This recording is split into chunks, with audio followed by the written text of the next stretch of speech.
So we're headed out now on what would be the 5th anniversary of John Coltrane Day. So now that we're in the middle of a pandemic, do you think that it would be possible that we could get back to future Coltrane days? Yes, I think if everyone decides that's what they want to do, I think it's possible. Being optimistic that this COVID won't go into next year, next summer, if everybody does the things they're supposed to do from the leadership down. But I do look forward to getting back together with everybody and having the day to enjoy and explore and just celebrate. So here in New York, we've reached phase 4, which allows people to move about. A lot of venues are open, like the zoo, and a lot of public venues are open with the limited restrictions around wearing masks, social distancing, washing your hands, and so it's a new normal that I think that probably will persist pretty much forever, and I think we're pretty lucky that we live in a state that has really worked hard in getting the virus pretty much under control. This morning on the news, they mentioned that there were only 600 people in New York City that were hospitalized for the virus. In places like Florida, Texas, Arizona, and California, they are pretty much where we were 2 months ago. So we're in a pretty good place right here in New York. What do you think?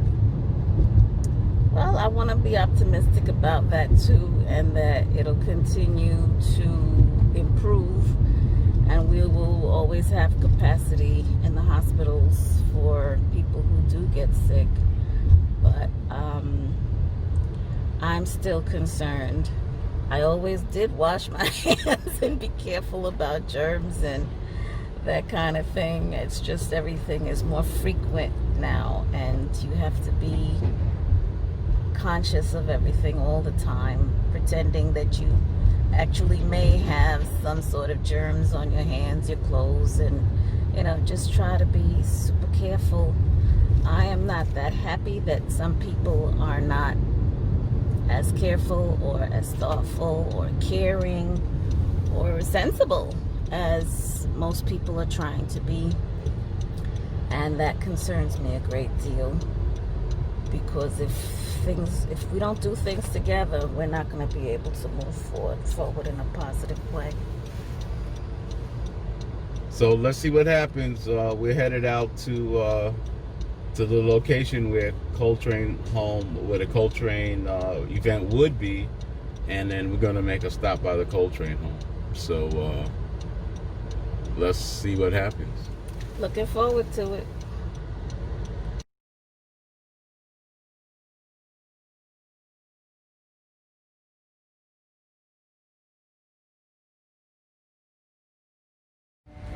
So we're here in Huntington, Long Island at Hextra Park. We're standing in front of the Chafin Rainbow Stage, which is the band shell where today we would have had concerts and community bands. At this point of the day, almost 1 o'clock, this park would be filled with about 2,500 people. And as you can see today, the park is nearly empty. That's the gazebo where we would have one of the workshops.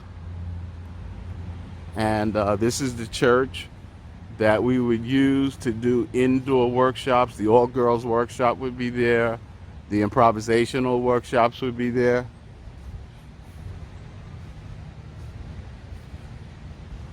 And it looks like there's more geese out in the park than there are people, so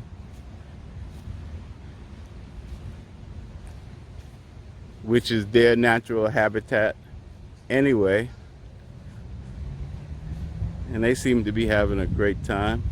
As you can see, this is a wonderful setting, and because of COVID, we're not able to have Coltrane Day. So we're hoping that we'll be back next year.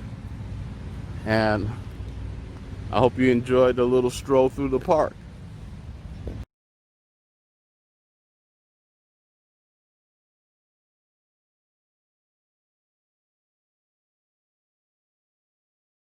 That Michael Blue Eyes? Yeah, Kev, how you doing, buddy? How you doing, man? Good. Harry says hello, too. So, Kevin, you got to briefly say the rest of your day. Okay, now today actually I was going to go down to Baltimore to finish my day for the YouTube sponsored A Day in the Life of COVID. And they want people to document their day. So I was going to go down to see the cookers at Keystone Corner. But yesterday, the city of Baltimore decided they weren't going to have any indoor events. So they shut all indoor events down. Oh, it was going to be indoors? It was going to be indoors because Keystone Corner made the club, I guess you could call it, they made it COVID friendly with the petitions in front of all the tables and everything. And so I was gonna go and do that. But today, you know, the early part of my day was to just come to the park and just talk about, you know, what Coltrane days in the past looked like, and just walk around the park because it's such a beautiful day, and the park looks really nice.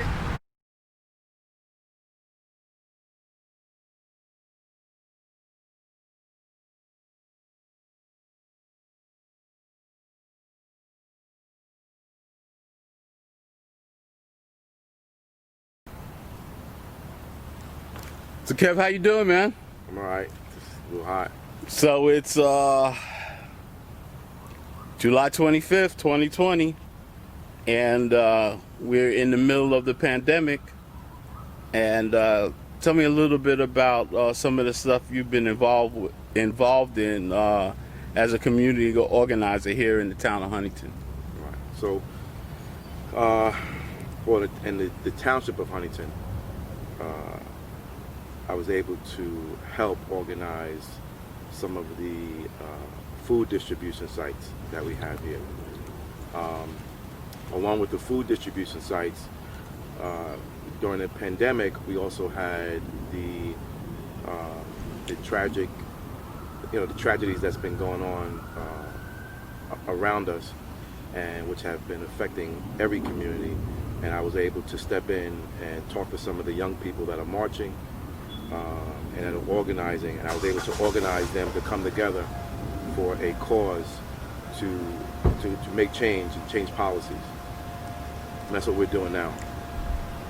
So, talk a little bit about some of the disparities that have been exposed during the pandemic in terms of health care, people not being able to pay their rent, people losing their jobs. Right.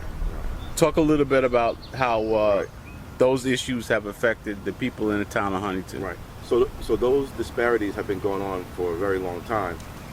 It's just that during this pandemic, people were home and had nothing else to do. So the people that were, including myself, that always said, I would help, I would make change. But then I got busy. Like everyone else got busy in your regular life.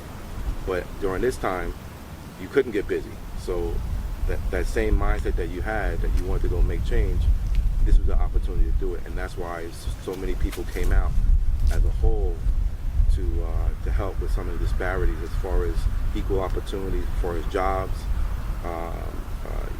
You mentioned about the hospitals, also with job opportunities within the hospitals, but also with the services that are provided with people that go to the hospitals.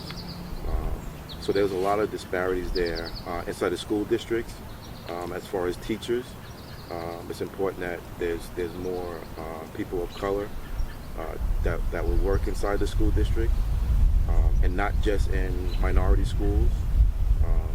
So that way the other kids can see people of color in different positions. So that way they will have more respect, and to see that that there's more than just, you know, some of the labor jobs or some of the security jobs or cafeteria jobs. They will see them in a different light. So in other words, you would like to see African American people of color, black people, brown people, professional positions like being the teachers, counselors, social workers, nurses, and so forth. That's important, because that way the kids can see it and not just have a view of African Americans, like I said, just being just the average person in the school district. Like they want to see people in higher positions and teaching them, which is very important. So talk a little bit about your day job. You're Director of Minority Affairs for the town of Huntington. Talk a little bit about your work in that capacity. So my position as the Director of Minority Affairs is to provide the services to the minority people in the community. And during that, you know, I do the Black History Month program, the Hispanic Heritage Celebration. I do an event for Thanksgiving. We provide turkeys for families in our community. We do a shopping trip for the kids in the community. We provide a camp over the summer for the kids. Have a backpack program. So that's my job here in the township of Huntington. But during this pandemic, it kind of you know, switched over to being the person that will go out and hands-on with providing door-to-door food, door-to-door finding jobs, door-to-door helping people that are in need, like whatever they need. That's what my job can turn into as of right now, until we get past this. So now, what will school look like in September? Well, we're hoping that we're able to get the kids back into school, but we also want to keep the kids safe and keep their families safe. But it's important that we do get them back in school, because the kids, like some of the kids, are falling behind, especially the kids that were already behind. Educational, you know, and it's important that they are in front of a teacher or an educator. But like I said, safety is first. So if there's other means to help them, then that's what we're going to try to do. But we would like to see the kids back in school in September. So, Kev, thank you so very much. So let me ask you my final question. So now, how do I know you? So how do I know you? So I know you as a provider, as a hero, as a teacher, as my father. Well, Kev, thank you so very much for your kind words, and keep up the good work. Thank you.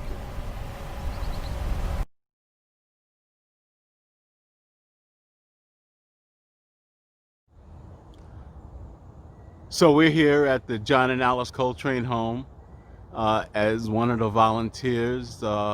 We come by periodically to check on the home, check on the property.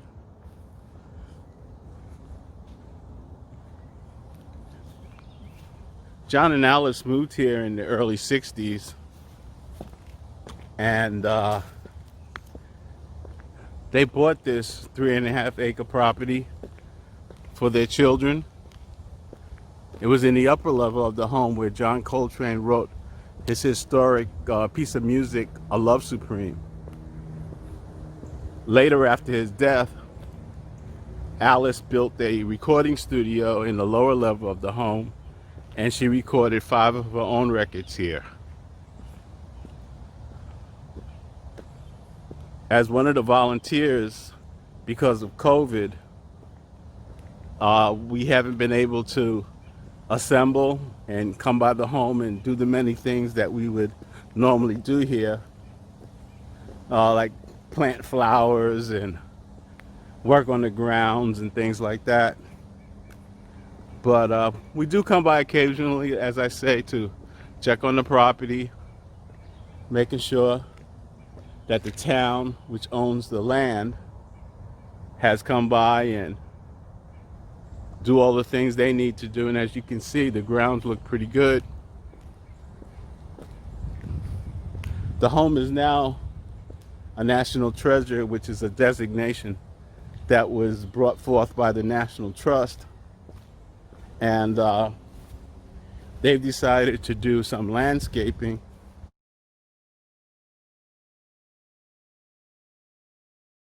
The most amazing thing about being a volunteer at the home is the volunteer group. It's an amazing collective of people from all backgrounds, all nationalities, and we come together weekly, monthly, to plan the different activities. As I say, today would have been the 5th anniversary of Coltrane Day, and because of the pandemic, we were not able to fulfill that obligation in one of the missions of the Coltrane home. But we'll be able to continue our work online via Zoom and different social media platforms so that we can fulfill Alice Coltrane's mission to build community through music.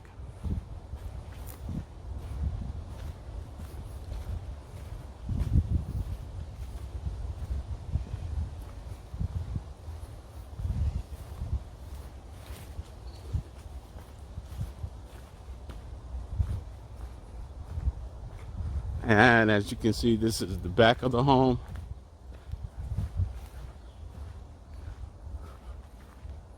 Still a lot of work to be done. Because of the pandemic, a lot of our fundraising efforts have been derailed. But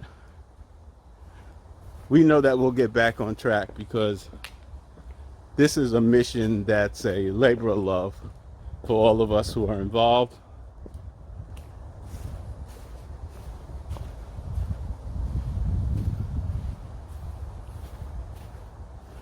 And as you can see, the extensive front yard of the Coltrane home.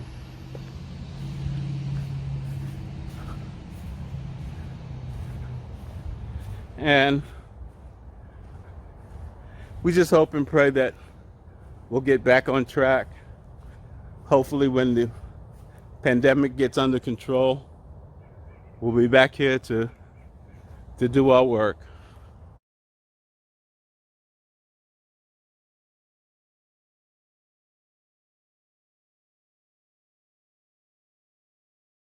So, what is the hamlet of Roosevelt looking now in the midst of the pandemic?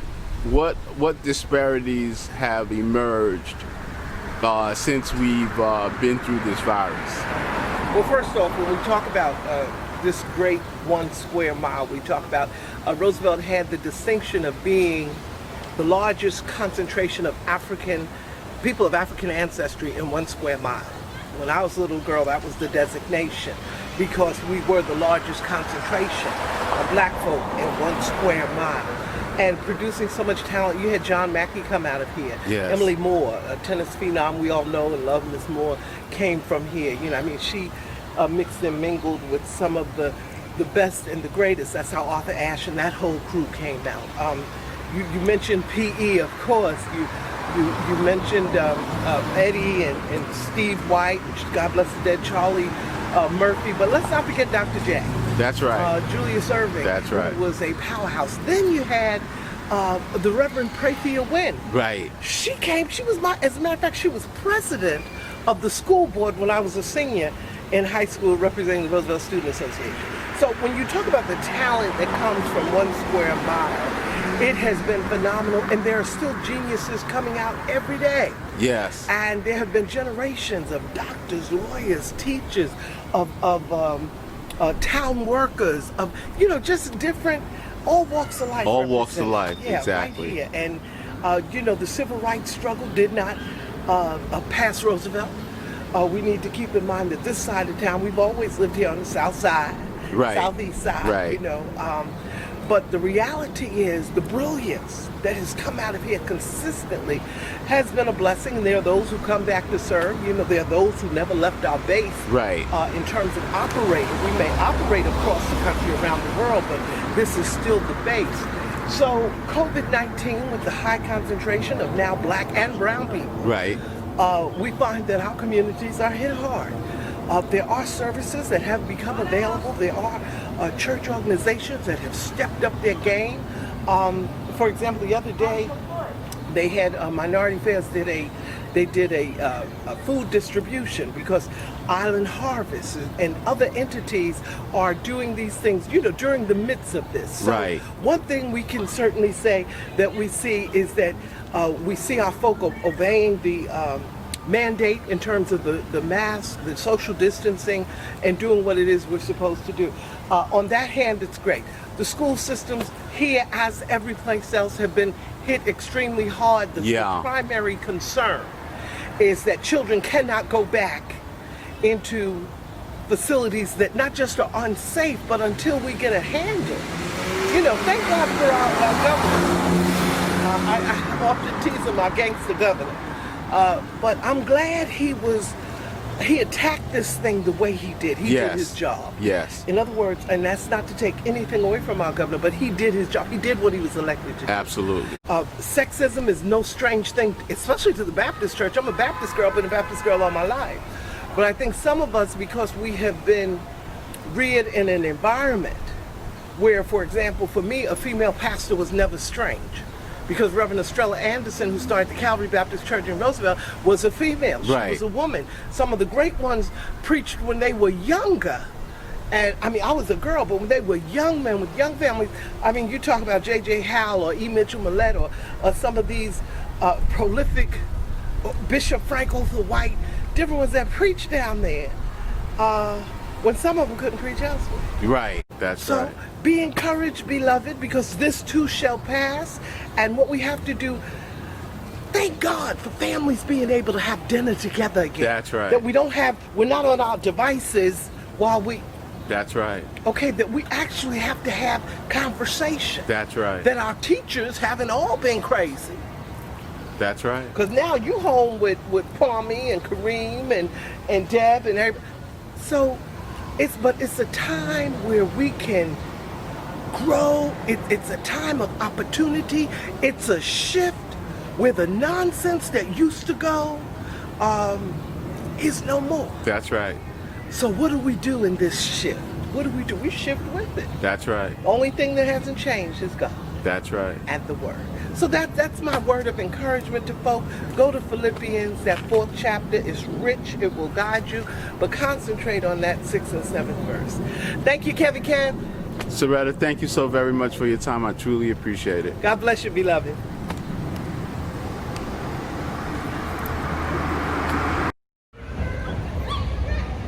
So here we are at the end of the day, July 25th, 2020. I'm back at home on St. James, Christopher Wallace, the notorious B.I.G. way. And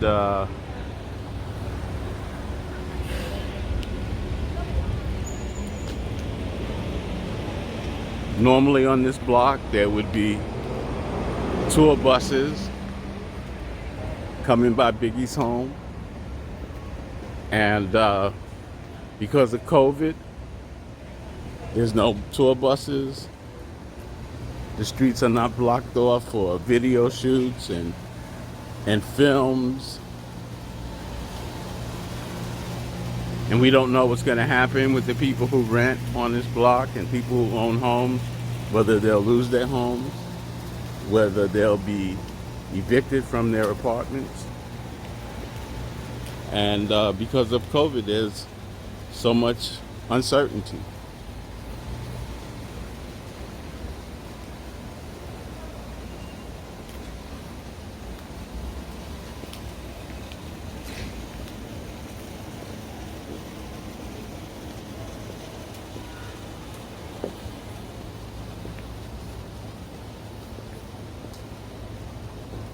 So we'll end our day in front of 226 Christopher Wallace Way, the home of the notorious B.I.G.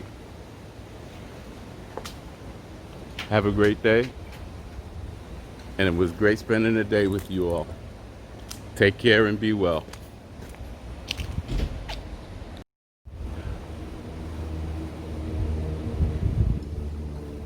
So I want to thank you, Kevin, for giving me a few minutes of your time today. I want to thank you, all the volunteers from the John and Alice Coltrane home, for allowing me to be part of a wonderful organization. I want to thank the great minister, Serretta McKnight, for giving me a few minutes of her time today. And so it was a great day in the land of COVID. July 25th, 2020. Take care and be well.